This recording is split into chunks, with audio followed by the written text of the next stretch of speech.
We haven't talked about it much, but conference realignment rumors are all over the place. ACC, Big 12, Pac-12, what to make of all of that, as well as some new news on the BYU basketball program going overseas later this summer. I think that's a good thing for Mark Pope and company.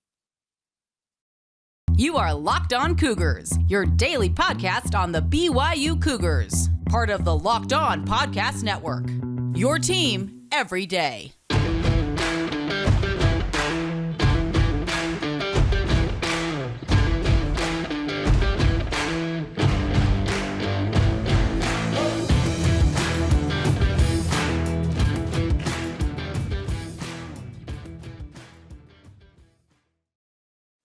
What's up, everybody? I'm Jake Hatch, your host here on Locked On Cougars, your resident BYU insider. Thank you for making Locked On Cougars your first listen of the day, and thank you for being an everydayer with us to the thousands of you who tune in every single day right here on your only daily podcast focused on the BYU Cougars. Today's title sponsor is a new sponsor on the program, our friends over at Bird Dogs. Today's episode is brought to you by Bird Dogs. Go to birddogs.com/LockedOnCollege. When you enter the promo code LockedOnCollege, they'll throw in a free custom Bird Dogs Yeti-style tumbler with every order. We'll tell you a little bit more about them as today's show progresses. But let's dive right in and talk all things BYU. But more importantly, we don't talk about it a lot, at least we haven't talked about it recently, is that the Big 12, the Pac-12, and the ACC trio of conference realignment rumors just rage on. A big story yesterday coming out via Ross Dellinger of Sports Illustrated indicating that the ACC is very much not content with how things stand for them. They are locked in with media rights still to the middle part of next decade. And according to all reports, the grant of rights that they signed when they signed that new deal with ESPN is pretty much ironclad and airtight. But it sounds like there are 7 schools, half of the conference, speaking of the ACC, who are being called the quote-unquote Magnificent Seven, according to Brett McMurphy, who are examining all options potentially to bolt the conference or get themselves out of that media rights deal. But that just is one facet of this. We're also seeing that the Pac-12, we're going on almost a year of their ongoing media rights deal. Rumors out there, people have told me that the linear side of things is done, but the streaming side is still yet to be completed, and that's what's holding things up for the Pac-12. And as you would expect, with every passing day that there's not a media rights deal in play for the Pac-12, the rumors grow stronger and stronger about the Big 12, which BYU is very proud to be part of, or at least will be a part of. I think we're now 47 days away from BYU officially entering the Big 12 conference, and I, for one, cannot wait to see that happen. I be 46 days today, so coming up very quickly here for the BYU football program. But I'm just speaking from a Cougar perspective, Cougar fan, I should say, is that you should be very happy that the Big 12 appears to be the most poised to make a move if a new move needs to be made, or they're already locked in and really have a advantageous position in terms of their overall length and the deal they have media rights wise as they try and play catch up, so to say, behind what they're calling the Power 2 now, both the Big 10 and the ACC. Is the Big 12 ever going to catch those conferences? I don't think so. But the thing about this is Brett Yormark has very much stuck his neck out there to make sure that the Big 12 is a viable player in whatever scenario. You can't say that about Jim Phillips in the ACC. You can't say that about George Kliavkoff in the Pac-12. They are obviously dealing with all kinds of industry issues. The ACC has got half of their conference looking to mutiny and run out of the conference, potentially into the waiting arms of either the Big 10 or the SEC if they'll have him. The Pac-12, there's rumors out there that the Oregon and Washington have been vetted by the Big 10 and potentially could be options to be added to that conference if they decide to make a move. There's also the Four Corner schools, as they're calling them, Utah, Colorado, and the Arizona schools, who are rumored to be interested, or at least have some cursory interest in the Big 12, and the Big 12 vice versa, having interest in them.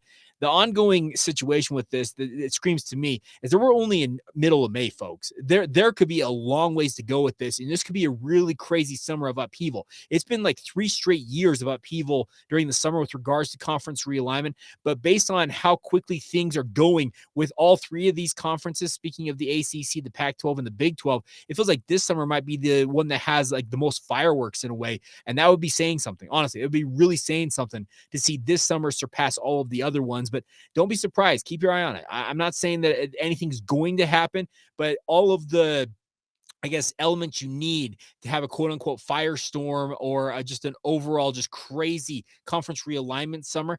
It's all there and it's kind of fermenting right now. And the issue will be, does it ultimately play out? Does moves get made? Do people get appeased with regards to the ACC and the 7 schools trying to get out of their conference realignment deal? The biggest thing is that there are people, Ross Dellinger was one of them who wrote about this yesterday in Sports Illustrated, but he's saying that the feeling around the Pac-12 and the Big 12 are like almost night and day different. The Pac-12 is just kind of looking at, okay, when do we get this media rights deal done? Do we have to expand to make sure that we secure ourselves? Meanwhile, Brett Yormark and the Big 12 just kind of sit over there and they're like, okay, we've locked ourselves in. We have a very good situation at hand, and we're looking at other options, potentially going to Mexico to play games, playing basketball games at Rucker Park. They are being very forward-facing and just kind of open-minded to any and all opportunities, speaking of the Big 12, to make sure that they have that opportunity to go out and make the moves necessary to bolster themselves. So, like I said, as a Cougar fan, you should feel very, very confident about where things stand. It's crazy to think how quickly the tides have turned. Remember how pompous and highfalutin the Pac-12 was for a hot minute there. Well, suddenly they're in just all kinds of peril of potentially being torn apart as a conference.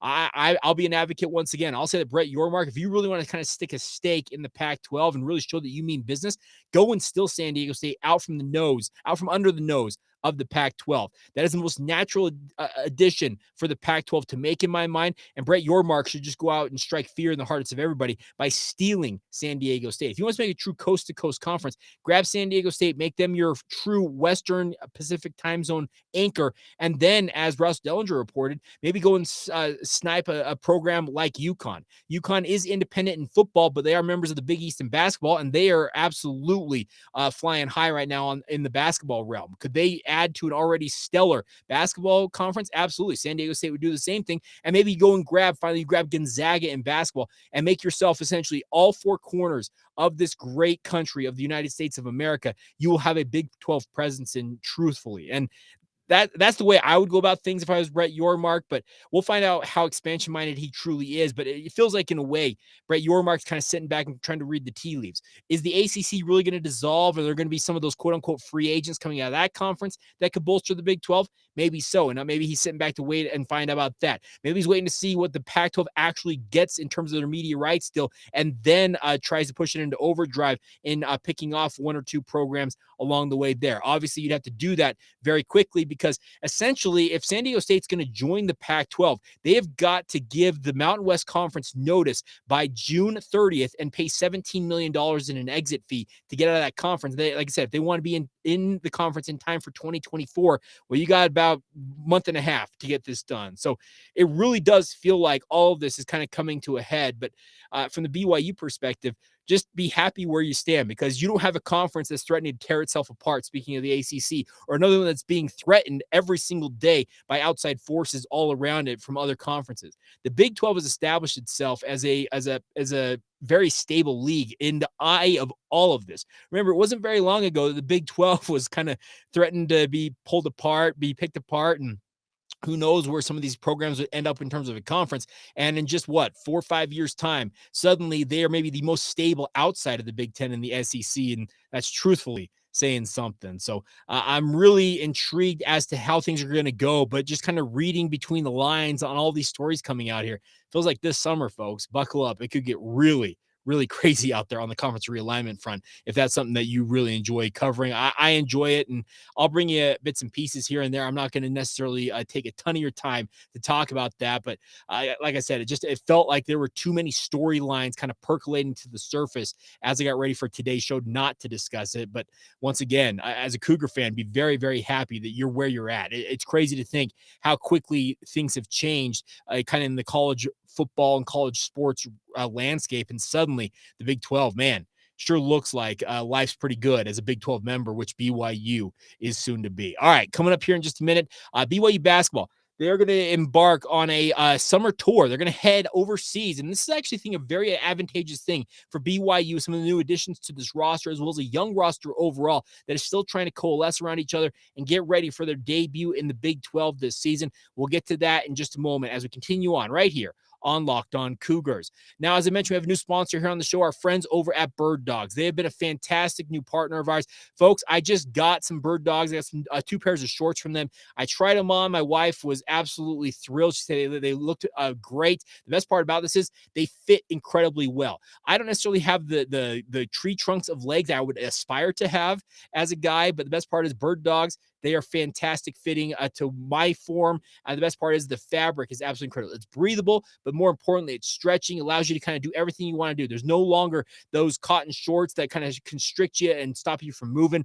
That is what Bird Dogs are all about, my friends. They're trying to give you that freedom to do whatever you want to do. And the best part is they're versatile. I feel I could take this to the golf course, go out on a date with my wife, and even wear them to work all in the same day if I truthfully had to do that. And I very well may have to do that at some point, but I can tell you this much: Bird Dogs will fit the bill in every single circumstance. So once again, go to birddogs.com/lockedoncollege today. And when you enter the promo code Locked On College, they're going to throw in a free custom Bird Dogs Yeti style tumbler with every purchase. If you're watching this on YouTube, there's mine right there. I got mine just yesterday. So it's a fantastic, fantastic deal, my friends. Once again, birddogs.com/lockedoncollege. Get started today. Use that promo code LockedOnCollege to get your free tumbler as well. That's birddogs.com/lockedoncollege.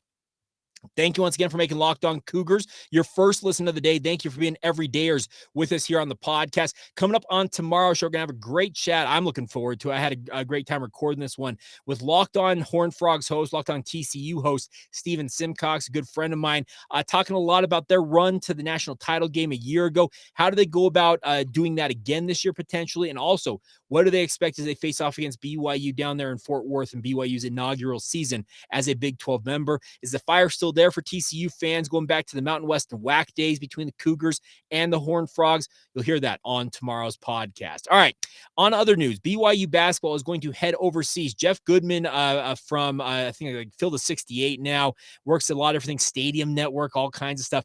He reported that 71 Division I basketball programs are going to embark on a summer tour overseas to play basketball games. BYU will reportedly be among them. Jeff Goodman reported that yesterday morning. The expected dates for BYU are between August 18th and the 27th, and the Cougars are expected to go to Italy and Croatia this summer.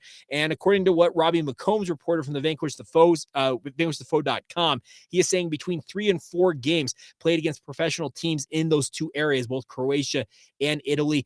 I think this is actually a really, really smart move by Mark Pope. Now, the NCAA rules stipulate that you can only make one of these overseas trips once every 4 years, and BYU had not gone, if I recall correctly, it was 2019 is the last time they went. So they essentially waited 5 years to make this trip. Now, the pandemic probably played a role in that, but at the same time, there's part of me, and I don't know this for certain, but I have a feeling that Mark Pope understood maybe I hold off on making that overseas trip until just before we go into Big 12 play, and then make that trip to coalesce around each other and really kind of build our core. BYU's obviously went out and worked in the transfer portal to add a number of players, guys like Ali Khalifa, Quez Glover, as well as Dawson Baker. I think that this is the type of trip that can really help them integrate themselves with this BYU basketball team, extra practice time. So overall, extra time together as a team on that tour. And the best part is you get to see some great parts of Europe. Italy and Croatia are absolutely awesome. Obviously, Croatia was formerly part of Yugoslavia, which was the home, the birthplace of Krešimir Ćosić, obviously one of the great BYU legends, Yugoslavian guy who came over, Yugoslavian star, I guess I should say, basketball player, who came to BYU, ended up converting to the Church of Jesus Christ of Latter-day Saints, went back to Yugoslavia, was just an integral part of their basketball infrastructure there in the Baltic region of Europe. And Croatia has a statue built and dedicated to Krešimir Ćosić in Zadar, which is in Zadar. Is it Zadar? I don't remember how to pronounce that correctly. I apologize. But nonetheless, that'll be a great opportunity for BYU. I'm sure they'll make a pilgrimage there and take a picture with that statue. Ćosić is very much intertwined with the history of BYU basketball. And like I said, this is just an awesome, awesome thing. The other thing that was pointed out that I didn't think about when I was considering this overseas trip that Robbie McCombs did, and he actually mentioned that some of the opportunities NIL-wise overseas will actually be easier for some of the international players for BYU, for Fousseyni Traore, Atiki Atiki, as well as Ali Khalifa. They could all get some NIL opportunities from overseas opportunities being outside of the country working, because of the stipulations with regards to their visas in the States limit their opportunities to work with NIL. So I really think this is a fantastic idea for BYU basketball to go overseas, expose the brand of BYU, obviously. And the best part is, I don't know if you guys saw this, BYU has sent their women's soccer team, just finished a tour of Europe themselves. They won 4 games over there. They have BYU fans at most of their games. The women's volleyball team is currently, they were in Paris and then also headed to Cairo, Egypt, if I recall correctly. And Jerem Jordan tweeted out there were BYU fans at their match as they took on the Egyptian national team. This is what BYU should be doing as often as they possibly can. This is a school, speaking of Brigham Young University, who's got a universal worldwide approach, a reach that is unparalleled by many other schools out there. The connection with the Church of Jesus Christ of Latter-day Saints, it's everywhere. It's global. It is going to allow expats, whether they're from the United States, members of the LDS faith in those areas who grew up there, to go out and watch these teams in person. I can guarantee you that Italian fans of BYU, Saints that grew up in Italy, that live there now, will probably flock to watch BYU. I'd imagine those in Croatia will do the same thing with BYU basketball program. Like I said, we've seen it with women's soccer already, as women's volleyball right now that's ongoing. This is a very, very smart move for BYU. And the nice part is it also could have, an ancillary effect on BYU's recruiting. Are they going to go out there and find the next star player on this tour? Maybe not. And I actually would highly doubt they do that. But it may expose the brand of BYU to some player who eventually grows up to become a great player and could help BYU get some influence in bringing them into the program.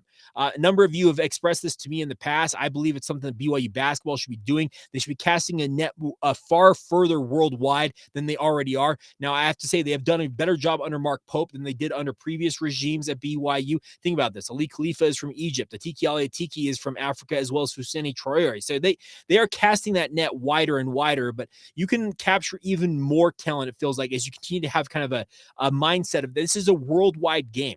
Look at how many players have come from overseas to dominate in the NBA. You can't tell me that there aren't more of those guys, especially in Europe where BYU is going this summer, that you cannot find out there as you work your contacts, that type of stuff. So this is a great trip for BYU to get the guys currently in the program working together, get them integrated, get some extra practice time, actually play some games as they get ready to play in the Big 12 Conference. But more importantly than that, it helps you expose your brand globally. It also helps you maybe, like I said, build some recruiting contacts in the international realm, particularly in Europe over there. And maybe down the road, it pays off with a player or two that you can find and bring into your program in Provo. So I think this is just a win-win-win all the way around for BYU basketball, and very much looking forward to seeing them make that trip overseas, and hope that they are able to find success out there, even if they don't necessarily win all of their games, but just get an opportunity to expand the brand, the reach, and just the overall appeal of BYU basketball and Brigham Young University by extension. All right, coming up here in just a minute, we'll finish out today's show with a look back at another game in the 155 games of BYU football that we've been going through all offseason long. Also, BYU soccer, women's soccer, is going to kick off the Big 12 era for BYU with the first Big 12 game of any BYU affiliated a program. We'll talk about their schedule. They just announced the Big 12 schedule they announced yesterday. We'll get to that, as well as how BYU golf is doing in the NCAA Regionals, as well as a story about BYU golf that I failed to mention on yesterday's show, but a couple of you reached out and pointed out to me. We'll get to all of that as we continue on right here on Locked On Cougars. Thank you once again for joining us right here on Locked On Cougars. If you have done so already, if you're watching this on YouTube, hit that follow button. It's just right down here below the video window. Hit that subscribe button. Also hit the bell notification icon, so that way when a new episode drops, it notifies you right away. You can be among the first to hear the show and comment on it. I love when you guys are you put first in the comment section. It really means the world to me that you guys are racing to be the first to listen to the show, but thank you for doing that. If you have not done so, join that race. Like I said, subscribe to the show, or if you're watching this listening to it on other podcast formats, whether that's Apple Podcasts, Google Play, all that type of stuff. Please follow, rate, review the show. Thank you for your help in doing that. It really continues to expand the brand. I cannot thank you guys enough for your support on that front. All right. Before we go on today's show, other news going on. BYU Women's Soccer announced their Big 12 schedule yesterday. The conference as a whole announced this. BYU will play their first Big 12 game. The women's soccer program will be the first BYU program to play a Big 12 official game when they host TCU September 14th at South Field. BYU's format of games are going to be Thursday, Monday formats. The conference traditionally has gone Thursday, Sunday, but because BYU obviously does not play on Sunday, they will play most of their matches, the secondary matches in a week, on a Monday. So BYU will open up Thursday, September 14th against TCU. They'll have a full week off before returning to action when they head to Baylor on September 21st. But it is a full slate of games for BYU. It's a big opportunity for the Cougars. They'll play 10 conference games in all. 4 of them will be first-time meetings between the Cougars and some of these opponents. I think UCF was one of them. If I'm not mistaken, Iowa State may have been one, but I remember all of them off the top of my head. But it's a great opportunity. So Cincinnati, Iowa State, Texas Tech, and UCF. There we go.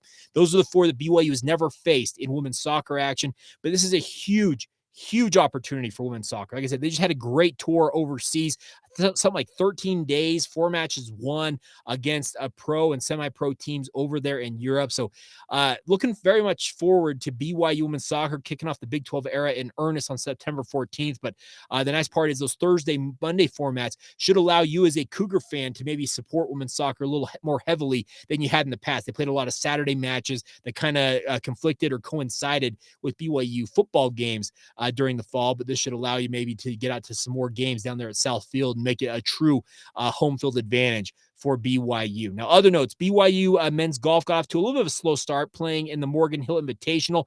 They are 9th place right now as a team. Zach Jones, who is the defending Utah State amateur champion, is in 5th place with a 3 under 69 to lead BYU's golf team in the first day of that regional.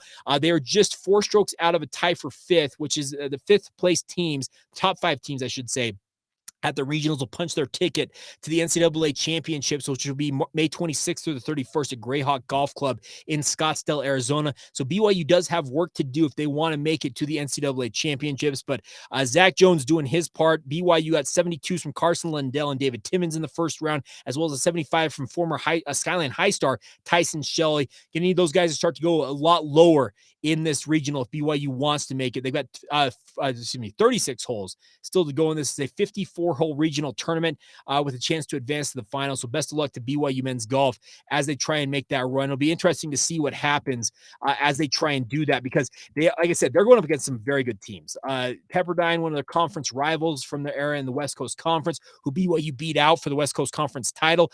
They're in that field. I think Florida State's out there. So there's a lot of good teams BYU's going up against, and they're obviously going to have the work cut out for them to finish in the top 5. But hopefully BYU can make a run here over the next 2 days and punch their ticket to the NCAA championships. Now, also, I failed to mention this yesterday. William Hecker, one of the guys who reached out about this, Peter Kuest had a fantastic run over the weekend on the PGA Tour. Made his first cut as a professional at the what was it? There was the TPC. Excuse me. I got to pull this up here. I apologize. I had it open, then I closed it on accident. I do this a lot. I apologize. Kind of a dumb thing that I do. I click over to it and actually kind of rest my icon on the X, and it knocks out. But he actually had a good run at the Arnold Palmer. No, it was the Arnold Palmer. It was Byron Nelson. That's the great golfer. It was AT&T Byron Nelson this past weekend. Peter Kuest actually finished tied for 14th, made $167,000 in his first made cut on the PGA Tour. He was playing on a sponsor's exemption. Really cool stuff for Peter Kuest. So congratulations to the former Cougar on making that run. It's really cool to see him living his dream. He finished tied for 14th with a total score of 17 under. Jason Day actually won the tournament at 23 under. But for Peter Kuest to make it on a sponsor's exemption, he does not have PGA Tour card status right now. But for him to finish that highly in the top 15 of a PGA Tour event, it's a fantastic showing for him, and $160,000+ to put in the bank along with it. A lot worse ways to make a living, my friend. So congratulations to Peter Kuest on that. And thank you to all of you who've reminded me to mention that. I apologize. I did not mention it previously. All right. Final thing before we go on today's show is you look back at another game in BYU's independent era. We're midway through the 2016 season. BYU would just come off an absolutely wild win at home over Toledo, 55-33. Then they faced off against another Power 5 opponent in Michigan State. Now, I have a connection to this game because my parents actually traveled to this game. They had asked me, hey, Jake, what would be a fun game during the 2016 season you think would be fun to go to? I said, well, Michigan State's kind of a unique one. You can go out to East Lansing, Michigan, and watch BYU take on MSU. Don't necessarily know how good MSU was going to be. I thought they were going to be better than they were, but BYU went into East Lansing and just laid a hurt on Michigan State. They ended up running away with a 31-14 win. BYU scored 21 points in the fourth quarter, as you might recall, as BYU just kind of raced to a big win for BYU, giving Michigan State their third straight loss on the season. Jamal Williams followed up his 286-yard performance against Toledo with 163 yards and 2 touchdowns. Taysom Hill had 138 yards and a touchdown passing, but he necessarily didn't need to do as much. He actually also added 47 yards and a touchdown on the ground in the win for BYU. But this was a very impressive win. I think that gets overlooked far too often. Now, Michigan State, were they great? No, they weren't. But the thing about this was you going in a true road format during BYU's independent era and beating a team very thoroughly on their home field. A lot of the wins that BYU had in true road games over Power 5 opponents during their independent era, a lot of them were squeakers. You can think of that Tennessee game. You can think of the Wisconsin game, that type of stuff. You would win thrillers in that way. This one, BYU just absolutely boat raced Michigan State on their home field, and a huge win for BYU. Got them back to 500 on the season at 3-3. Obviously, as the Cougars were riding a little higher after a rough start to the season, and then they would head in to a really crazy game. Just another Power 5 opponent, Mississippi State, coming to town. We'll talk about that one coming up later this week on the podcast. All right, so there you go. That's the rundown of everything you need to know as a Cougar fan here on a Tuesday. A big thank you once again for being with us. Thank you for making us your first listen of the day. Thank you for being not first dayers, every dayers right here on the Locked On Podcast Network. Just a quick reminder, tomorrow we're going down to TCU. We're making a trip down to Fort Worth to talk with Stephen Simcox, talk about the Horned Frogs and the Cougars as they renew acquaintances in the Big 12 Conference coming up this fall. What to make of that? What does Stephen think of the chances for TCU to make a run like they made last year? We'll talk about that. And we'll also talk about BYU's chances as they face off against the Horned Frogs down there in Fort Worth in the middle of October. So there you go. That's it. Thank you once again for tuning in. Hope you guys have a fantastic day whenever you hear this. I am headed out on vacation. So everything else this week, anything else that breaks on BYU's front, we'll have you covered early next week when I return from vacation. But we are not leaving you high and dry. We've got episodes scheduled for the entire time that I am out on vacation. But nonetheless, hope you guys are doing well. And thank you for tuning in to right here on Locked On Cougars. See ya.